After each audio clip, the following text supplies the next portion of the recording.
I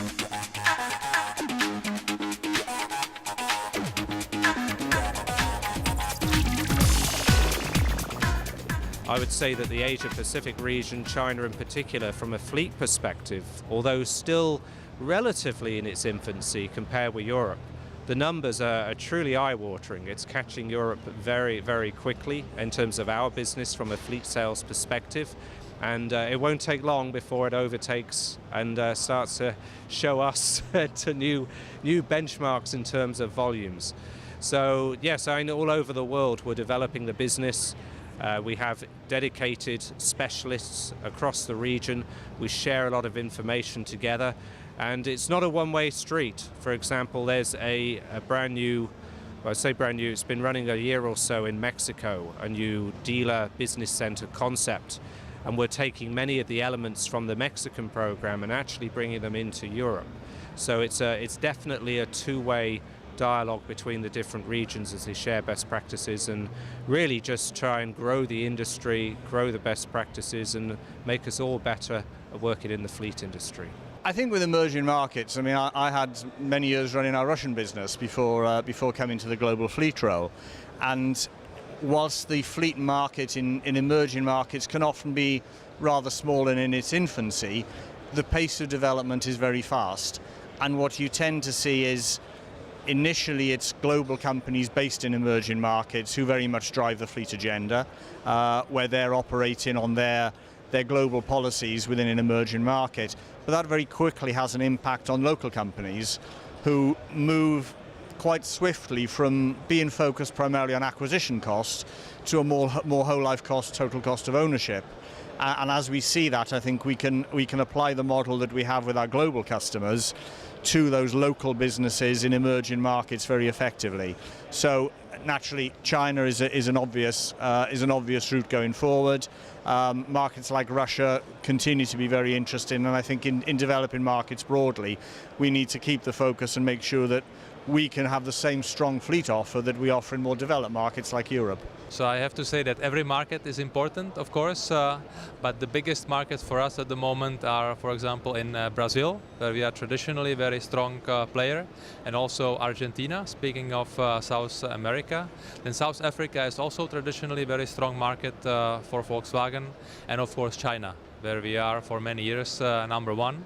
And I think that the structure of the Chinese market will be changing. There will be more and more opportunities for corporate cars, and we see a strong trend towards long-term leasing and long-term rental, but also to car allowance. But we are sure that the fleet portion of the market in China will grow. For sure, UK is one of the, talking about fleet, UK is one of the most important markets where we want to increase our presence, starting from light commercial vehicle, but and after that develop our presence also in passenger car, again with 500L and Giulietta for sure. Of course, we will also bet in Russia market. Again, we are in project to develop a fleet structure with new people there. So if I have to summarize, the two main countries where we will develop our business in fleet will be UK for sure and Russia. Jaguar Land Rover is a global business. We operate in 178 markets. The established European and UK markets are very important in terms of our overall volume equation, but the traditional, what we call the BRIC markets, are also extremely important to us. China, Brazil, India, those markets.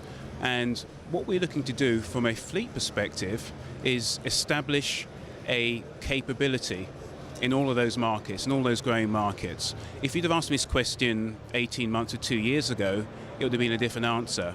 But in all those emerging markets, we now have an established fleet capability. We have people on the ground to meet the needs of fleet customers. We have dealer programs to sell into the SME sector.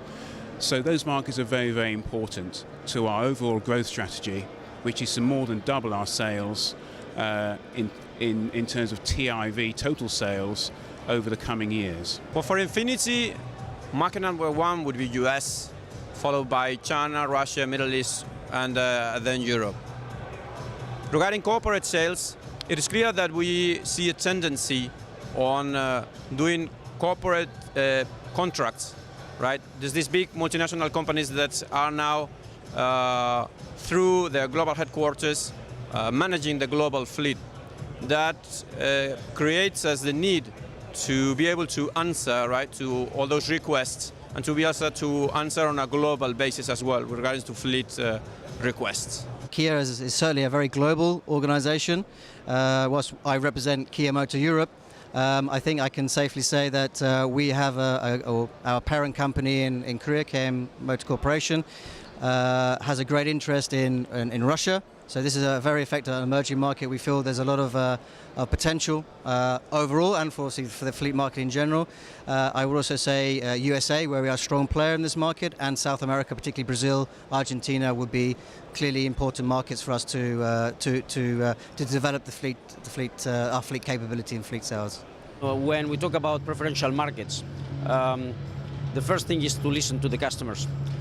Often our clients these days require global solutions. In the past were more regional or national solutions, and we're able to answer. We're able to answer as Nissan, and in some cases we're able to answer and happy to do it as an alliance configuration. So we are Renault partners, Nissan and Infiniti. Now, what are the priorities? In Europe, we are developing the traditional markets where we're strong. It could be UK, but also France, Spain, Italy, and some others. As axis of development, in particular, we have Russia. Russia, we will sell more than 22,000 fleets this year, but we would go to 35,000 next year. We are launching new products, that's very important. Worldwide, I would say it goes together with the presence of Nissan, typically Mexico, US, China, and in general the region of Asia, where we have a strong presence, Indonesia, Malaysia, Thailand, etc., Australia as well, are all focus markets for us. For the moment, we have some big success in Brazil, in Turkey, but also in Russia. We are also preparing the future with markets like China or India. We have really dedicated team or expert in each region or each country.